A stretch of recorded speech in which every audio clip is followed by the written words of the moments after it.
Hey, what is up guys, this is Cobb and this account has got a big old problem. Welcome back to the account takeover of Mr. Sinking Tree. Level 50 account, multiple mythical champions, some god tier legendary champions on this account as well. What could possibly be the problem? Well, to be honest, this, and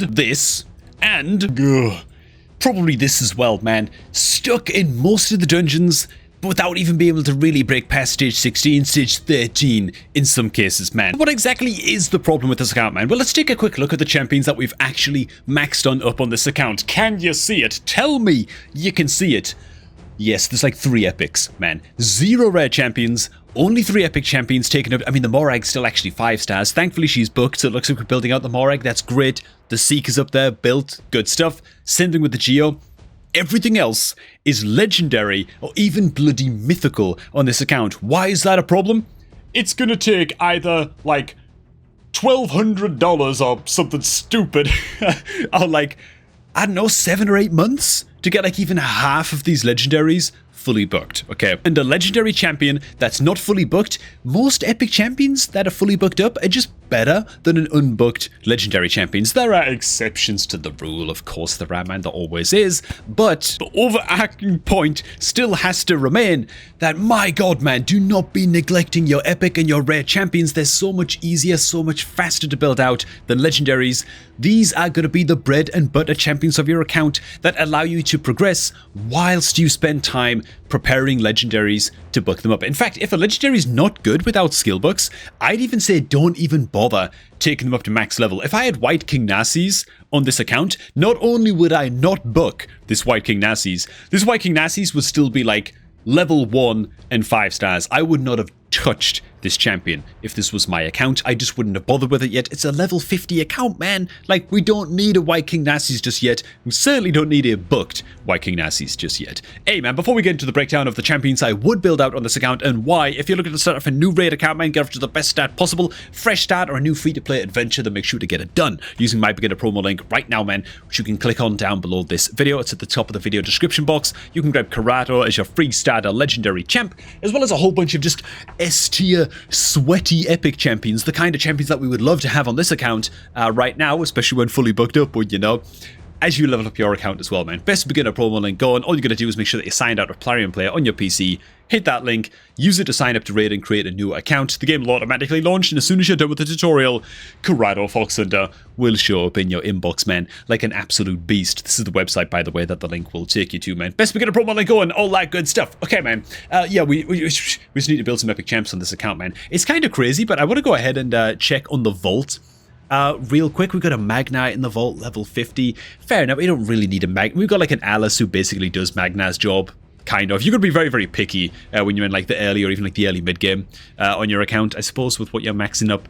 Next, our Kale only made it to level 40. That's kind of a little bit nutty in and of itself. We've got a Grush sitting here. The Haikatoon is still just at 4 stars as well. Sorry, did I say level 40 for the Kale? Yeah, that was correct. We got the Venom Mage. Could have been great for us into a Demon Lord Clan Boss. A little bit late now to go back and build up the Venom Mage, I think. Probably. We've got bigger fish to fry here. The Reserve Vault is all just food champions, I guess. Although we're not building out a War Maiden. Yeah, we don't have a War Maiden in our main roster. I definitely keep the War Maiden. I probably keep the Heiress. I probably keep the Fleshmonger even. Like, we don't have like any rare champions at all in our main roster. I'd hold on to some of these for Faction Wars, man. The Soul Bond is great. Prosecutor, I think this champion's called, is great. Diabolist is solid.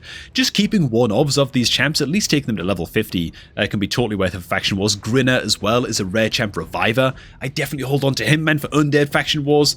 Oi, oi, oi, oi, oi. So many things that we got to go back and get done on this account, which means it's very, very exciting times for Mr. Sinking Tree, just because we can make some rapid progress on this account, man, because building rare champs and epics so much easier than legendaries, man, so it's not quite as much catch up as it seems. Yeah, another thing that I should point out as well, this account has 216 loose artifacts, man. It's got like no gear on this account, really, for building up champions. You want at least like 700 or 800 5-star plus decent quality artifacts, at least good percentage stats, speed boots, that kind of thing on this account. We need to be farming the hell out of the currently ongoing Dragon tournament, which Have we been doing that? I'm hoping that we're 6th place in this tournament and we have been. Okay, we've been farming it a little bit. That's a stat. That's decent stuff. I'd be trying to farm this all the way to max. I'm actually doing that right now on my free-to-play account. I'm absolutely max farming this to get the epic skill tome, and because it's just a great dungeon tournament to farm, because dragon is quite easy to farm, right? I'm on like stage 16 dragon on my free-to-play account. I'm like 2 minutes in on that. I think that's fine. If I got slightly lucky with champions, I could already be farming even higher than that, but stage 16 it is for me. As for us on this account, we are hitting stage 20 with our 2 mythicals. Okay, so this might be a little bit of a pattern here, right? This is the team that by default Sinking Tree is using into stage 20 dragon, and now if we go into the other dungeons, I'm expecting to see that we are using mythicals in every team. Oh, there's just no ice golem team here. It's just the Sigfried. I always got to call him Sigmund. Is in Sigmund Freud, whatever, man. Is that his name? Not even sure. Either way, okay, so Fire Knight, we've got like, this team makes very, very little sense into Fire Knight, by the way. I don't know what the Longbeard is doing. Oh yeah, the Longbeard has the ally attack. Okay, he's got an ally attack, like a proto version of ally attack at least, on his A3, so he does do a little bit of something. The Seeker's fine. The Siegfried, doesn't really do anything. Okay, he's got a double hit at A1. It's unfair to say he doesn't do anything into Fire Knight, but I'm not a believer. We definitely have better champions than this.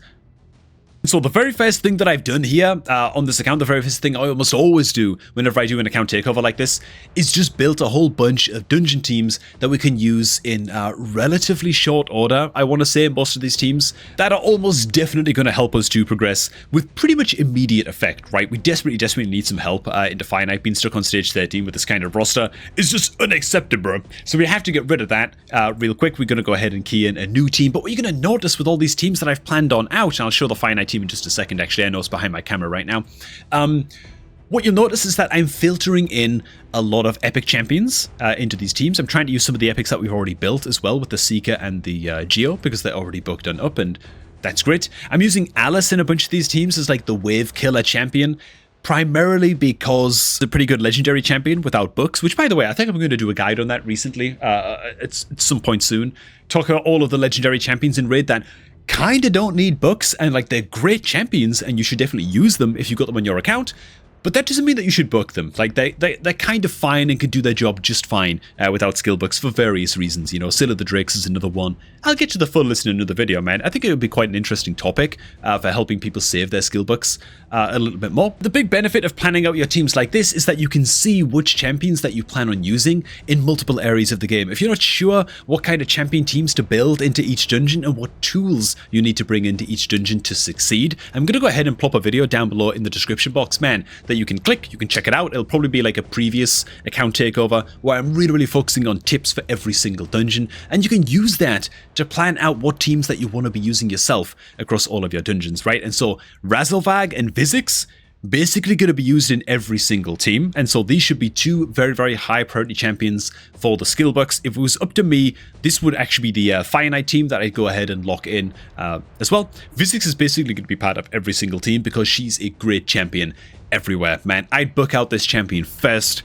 on this account. I'd probably get it done during the current CVC.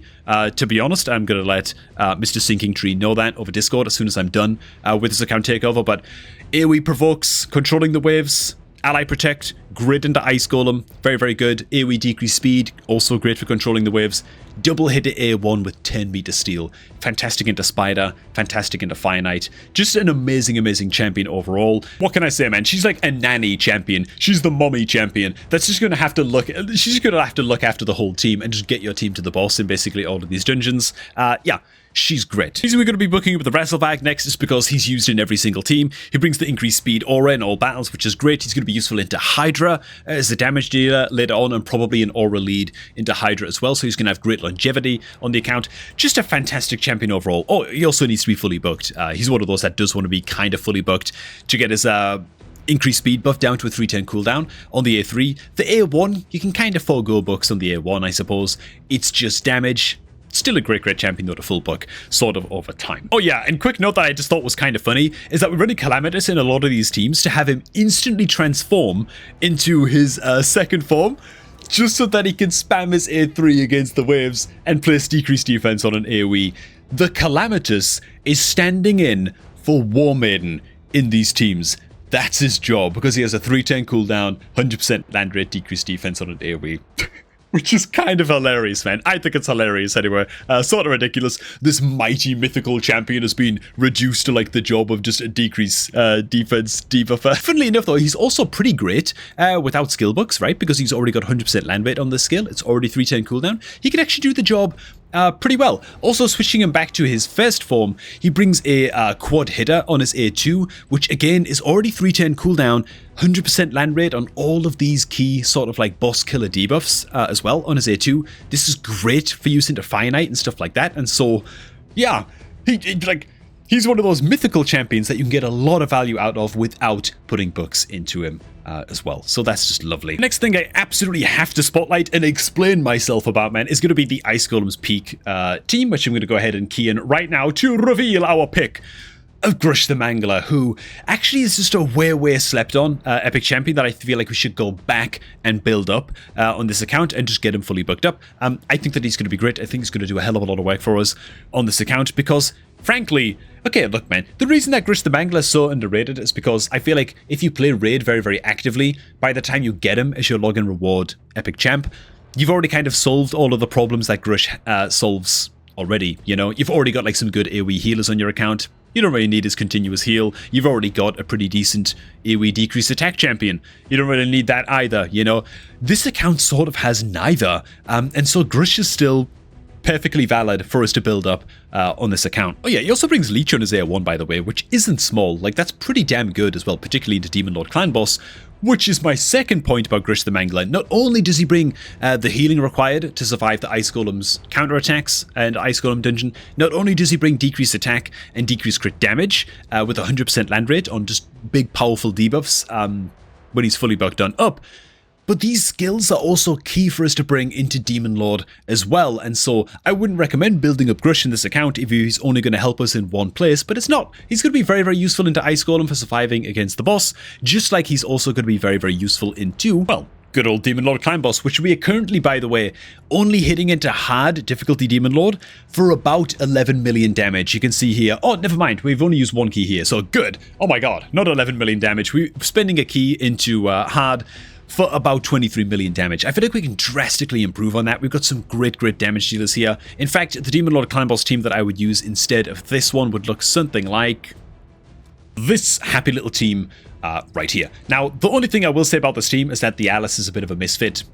Doesn't make a whole lot of sense, but she's got 4 red stars. She's going to be like one of our biggest just smacker, nuker, direct damage champions, and so she's fine to be on the team for that reason. Of course, the Geo is going to be doing a lot more than the Alice, and the Calamitous actually brings, I believe, on his A2, not just decreased defense, but also brings Weaken as well on the same quad hitter, and so he's going to be getting a hell of a lot of damage done. That's good stuff. Like, he definitely earns his place on the team as one of the damage dealers. The Grush is going to bring all of the survivability, because currently on our current Demon Lord team, we don't have a decreased attack debuff, and we have Syl of the Drakes providing the healing, but that's kind of all Syl does. She just heals and doesn't really do a whole lot else against Demon Lord, and so why not just have a healer that's also bringing decreased attack and Leech? You know, it just makes a hell of a lot more sense, man, to have the Grush on the team instead of the Syl at that point. When it comes to actually evolving this team, by the way, another champion that I'm also recommending that we build out for Fire Knight is, of course, Morag. Morag is just a great ally attack champion. She's already fully booked out as well. Very solid champion. Get that Morag up to level 60. You could probably look at replacing the Alice with the Morag in the Demon Lord team, just because she's going to be getting off the ally attack skills, which is great value if the ally attack from the Morag lands on the Razelvag and or the Calamitous. Great value from the ally attack, and she also brings a strengthen buff as well, which is just going to further improve our survivability against Demon Lord Clan Boss too, and so just help the team live. Solid damage. She'll be a great replacement for the Alice once she's all grown up, right? Once she's level 60. Sorry, that wasn't like a height joke. I just realized what I said, man. Oh my god, I shouldn't be making accidental height jokes, man, against the dwarf champions. Okay, this is not cool of me. And finally, when it comes to Hydra for this account, the problems continue. Okay, if I just go on into, in fact, the most, okay, yeah. So our last Hydra key right here, if you're doing like between 1 and 2 million damage, it's usually because you've just got like pretty powerful champions that are able to do a bit of damage, but as soon as a mechanic happens from the boss, you just die, right? Head of Decay like cleanses all of the buffs, you just die. Or like the Head of Wrath gets off one counter attack and you don't have a decreased attack or something, or like an ally protect up, you just die, you know. Any mechanic just kills you if you're doing 2 million damage, right? And so let's see if we can fix that up, man. This is the team that I would suggest that we start building out into Hydra. I'd go ahead and run the Razzlevag as the speed lead. He's going to bring increased speed to the table and just very, very solid damage over time as well. The Razzlevag's build needs a little bit of work on this account too, which I'm going to go ahead and fix up some builds in a sec. The Physics brings AoE decreased speed and provoke and ally protect, so oh my god, just more reason to get the Physics fully booked as soon as bloody possible on this account, quickly followed by the Razzlevag, in my view. We're going to continue running the Calamitous so that he can switch straight away into his second form and be landing Hex and decreased defense on an AoE and just doing great AoE damage overall. It's one of the damage dealers. Of course, the Geomancer speaks for himself, HP bends on stuff, great damage. One of the roles that we're really missing on this account is just a decent healer. Now, we could just throw like Syl in there, but come on, man.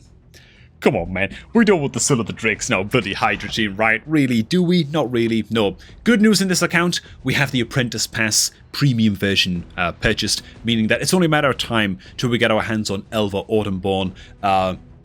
Incredible champion, very, very good. She's got some buff overlap, of course, with the Razzlevag, which isn't super ideal, but it's fine. She's going to bring the heals. She's going to bring the revive as well. Yeah, she's definitely going to fit into the team right here in this empty spot.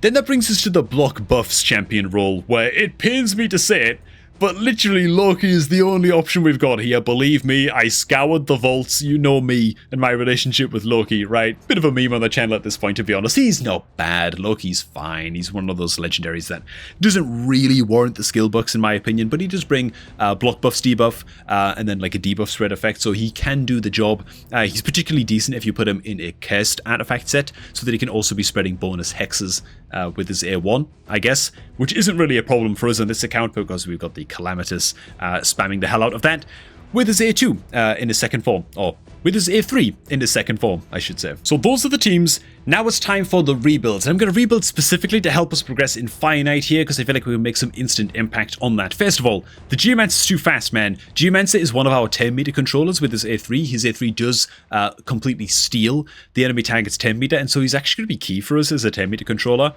into Finite. So we actually need to slow him down. He needs to attack into Finite last when we get to the Finite boss, so that every other champion on the team can break the shield, and the Geomancers are going to come in and instantly steal all of the 10 meter. That's the plan, at least. So I've gone ahead and I've planned out a build for Geo. I'm going to go ahead and swap his gear around like so. I don't think he needs any artifact or accessory changes. At least we should probably get the Geomancer in a accuracy banner at some point as well. That would also be great. His accuracy is at like 190 right now. It's a little bit on the lower side, but point is we're slowing the Geomancer down. Next up, we did just steal the Alice's boots, and so it's only right that we fix her build as well. Her crit rate sucks. Her crit rate is very, very low. Her crit damage isn't amazing either, frankly. Oh god, her speed isn't great either because we just stole her speed boots. Okay. There's a lot to fix here, man, but it's all good. I've gone ahead and planned out a build here as well.